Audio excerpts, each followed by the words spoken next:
Happy day. Myself from Wonder World Montessori School, Sanjeevani Nagar, Jabalpur, and today we are going to take social science. This is my 16th video with the topic is India wins freedom for the primary classes. If you like the channel, kindly subscribe the channel. Wonder World Montessori School, Sanjeevani Nagar, Jabalpur. So let's start. India wins freedom. A proud occasion, isn't it? Proud to be an Indian. So let's see how India won the freedom. In my previous video, I have already explained that how much we had to fight to get this freedom. Now, there were very great leaders who led the revolts and we got our freedom. Like Bal Gangadhar Tilak, he said, Swaraj is my birthright and I shall have it. Now, the Indian Congress, National Congress achieved limited success during its early year. Then later, the leaders like Dadabhai Naoroji and Gopal Krishna Gokhale, they were the moderate leaders. They believed in pleading with the Britishers' government to bring about the reforms.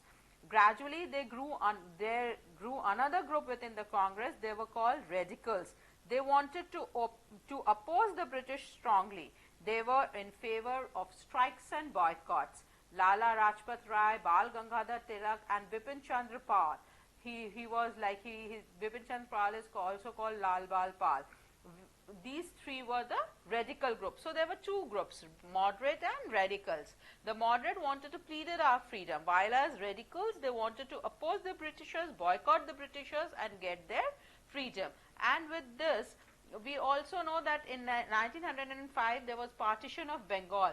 The British decided to do the partition of Bengal. One part was to have a large Hindu population, while the other part should have the Muslim population. Then there was Swadeshi and boycott movement, like people started boycotting the foreign products. Then there were revolutionists. Some young people in Bengal, Punjab and Maharashtra felt that the moderates and radicals had not achieved enough. These revolutionaries believed that the British could be driven out of India only through force. They were willing to sacrifice their lives for the country. Ajit Singh, Aurobindo Ghosh, Khudiram Bose and Veer Savarkar were the early revolutionaries. Veer Savarkar was really a great revolutionary and he really fought for India and suffered a lot. He was sent to Andaman and Nicobar, known as Kalapani, during that time. Then Gandhiji, in 1915, Gandhiji led the nation and he saw the racist policies in Africa. And when he came back to India, he started believing in truth and non-violence. His principles were truth and non-violence, and he believed in satyagrahas. Then there was in 1919, on April 13, there was a big massacre in Jallianwala Bagh. After all this, there was a revolution. And the first was non-cooperative movement, the second was Simon Commission, and the third was civil disobedient movement. So what was non-cooperative movement? Non-cooperative movement in 1920, Gandhi launched the non-cooperative movement. He asked the people to disobey law peacefully. But in Chauri Chara in Uttar Pradesh, some people set fire to police station and 22 policemen were killed or they died. Gandhiji was against violence and he withdrew the movement immediately. Then the second was Simon Commission. The law and the order situation in the country was getting out of control. The government decided to make some changes and appointed the Simon Commission. It came to India in 1928. As there were no Indian member in it, the Congress decided to boycott it. Then came the civil disobedience movement. In December 1929, the Congress demanded Purna Swaraj, that is complete independence from the government. The civil disobedience began in early 1930 under the leadership of Gandhiji. The movement began with Dandi March.